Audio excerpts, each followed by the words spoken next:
Social మీడియాలో రాష్ట్ర మహిళా శిశు సంక్షేమ శాఖ మంత్రి సీతక్క మహిళా కమిషన్ చైర్పర్సన్ నేరెళ్ల శారదాకు వేధింపులు కంటిన్యూ అవుతున్నాయి. సీతక్క నేరెళ్ల శారదాను టార్గెట్ చేస్తూ అసభ్య దూషణలు చేస్తున్నారు ట్రోలర్స్. గౌరవప్రదమైన స్థానాల్లో ఉన్న మహిళలపై సోషల్ మీడియాలో అభ్యంతరకర కామెంట్స్ చేయడంపై మహిళా సంఘాలు పౌర సమాజం ఆగ్రహం వ్యక్తం చేస్తోంది. ట్రోలర్స్ పై CCS లో ఫిర్యాదు చేశారు. పౌర సమాజ ప్రతినిధులు కఠిన చర్యలు తీసుకోవాలని డిమాండ్ చేశారు. పోలీసులు కేసు నమోదు చేసి దర్యాప్తు చేస్తున్నారు. సోషల్ మీడియాలో రాష్ట్ర మహిళా శిశు సంక్షేమ శాఖ మంత్రి సీతక్క మహిళా కమిషన్ చైర్పర్సన్ నేరెళ్ల శారదాకు వేధింపులు కంటిన్యూ అవుతున్నాయి.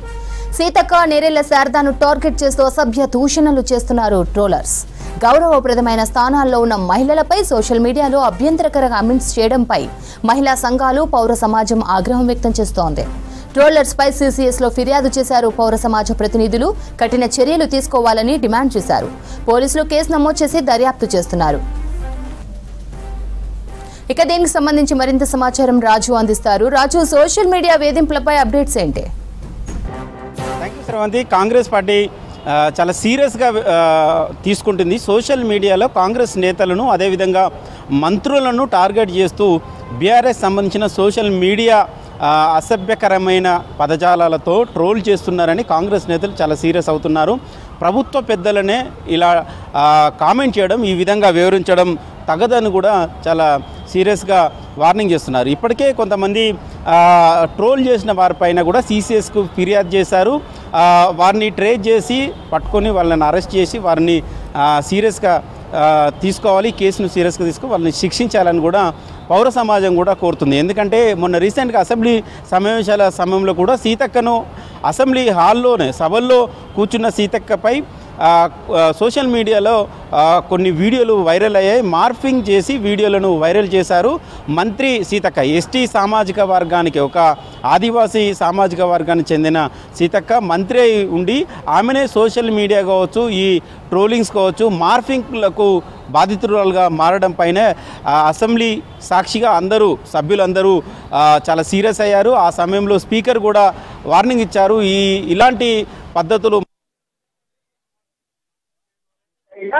సుమోటోగా తీసుకుని విచారణకు హాజరు కావాలని మహిళా కమిషన్ చైర్మన్ గా ఉన్న ట్వీట్ చేశారు. ఆ ట్వీట్ కిందనే చాలా మంది ట్రోల్ చేశారు. చాలా అసభ్యకరమైన పదజాలాలతో నేరెళ్ల శారదను మహిళా కమిషన్ చైర్పర్సన్ చూడకుండా ఆయన ట్రోల్ చేయడం జరిగింది. అదేవిధంగా సీతక్క కూడా, మంత్రి సీతక్క కూడా అదే కామెంట్స్ ను, ఏదైతే కేటీఆర్ మహిళల పట్ల ఉచిత బస్సు ప్రయాణం పట్ల ఏదైతే కామెంట్ చేశారో దానిపైన సీతక్క కూడా ఫైర్ అయ్యారు. ఆ సీతక్క ఫైర్ అయిన కామెంట్స్ కిందనే, ఆ వీడియోస్ కిందనే కొంతమంది ట్రోలర్స్ అసభ్యకరమైన పదజాలంతో వివరించారు. అసభ్యకరంగా పట్ల ఉచిత బస్సు ప్రయాణం పట్ల ఏదైతే కామెంట్ చేశారో దానిపైన సీతక్క కూడా ఫైర్ అయ్యారు. ఆ సీతక్క ఫైర్ అయిన కామెంట్స్ కిందనే, ఆ వీడియోస్ కిందనే కొంతమంది ట్రోలర్స్ అసభ్యకరమైన పదజాలంతో వివరించారు, అసభ్యకరంగా కామెంట్ చేశారు. దీన్ని కాంగ్రెస్ పార్టీకి సంబంధించిన పెద్దలు కావచ్చు, కాంగ్రెస్ సంబంధించిన నేతలు కావచ్చు, ప్రభుత్వంలో ఉన్న కొంతమంది మంత్రులు కూడా చాలా సీరియస్గా తీసుకున్నారు.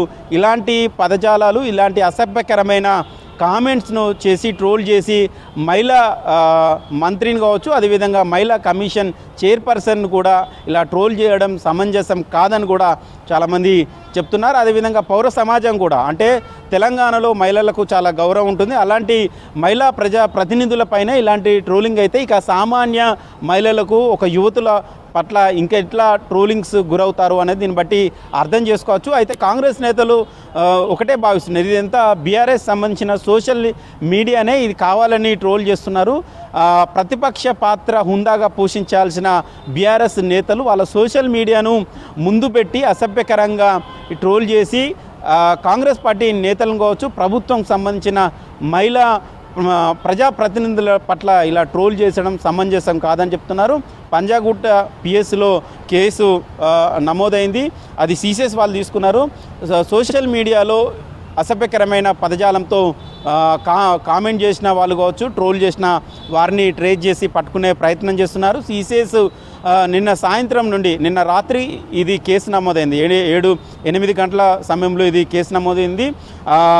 హైదరాబాద్ ప్రాంతానికి చెందిన ఒక యువకుడు బిఎస్కి వెళ్ళి ఈ కేసు తీసుకోవాలని కోరడంతో పోలీసు ఉన్నతాధికారులు ఆ కేసు ఫైల్ చేశారు. దానిపైన దర్యాప్తు కొనసాగిస్తున్నారు. ఎవరెవరు ట్రోల్ చేశారు, ఏ మెయిల్ ఐడి నుంచి వెళ్ళి ఆ కామెంట్స్ వెళ్ళాయి, ఏ మెయిల్ ఐడి నుంచి వెళ్ళి ట్రోలింగ్ సంబంధించిన కామెంట్స్ చేశారనే దానిపైన ట్రేస్ చేస్తున్నారు. బహుశా ఇవాళ సాయంత్రం వరకు వారిని పట్టుకునే అవకాశం ఉన్నట్టు పోలీసు ఉన్నతాధికారుల నుంచి సమాచారం అందుతుంది. సో మొత్తానికైతే సోషల్ మీడియాలో కాంగ్రెస్ నేతలే టార్గెట్గా ట్రోల్ చేస్తున్న వారిపై ప్రభుత్వం చాలా సీరియస్గా ఉంది. సో ఇలాంటి ట్రోల్స్కు ప్రజాప్రతినిధులే గురి కావడం పట్ల ప్రభుత్వం చాలా సీరియస్గా తీసుకుంది అనేది దీన్ని బట్టి చూస్తే అర్థమవుతుంది. సో చూడాలి, బీఆర్ఎస్ సంబంధించిన సోషల్ మీడియానే పేడ్ ఆర్టికల్స్, పేడ్ సోషల్ మీడియా వారియర్స్ ఇదంతా చేస్తున్నారని కాంగ్రెస్ నేతలు పదే చెప్తున్నారు. సో ఇలాంటి సిచ్యువేషన్ అయితే తెలంగాణ రాష్ట్రంలో ఉంది. ఈ సోషల్ మీడియా వార్ ఇటు కాంగ్రెస్ బీఆర్ఎస్ సంబంధించిన నేతల మధ్య మరింత వార్ కొనసాగేలాగా సిచ్యువేషన్ అయితే క్రియేట్ అయింది. సమంత్.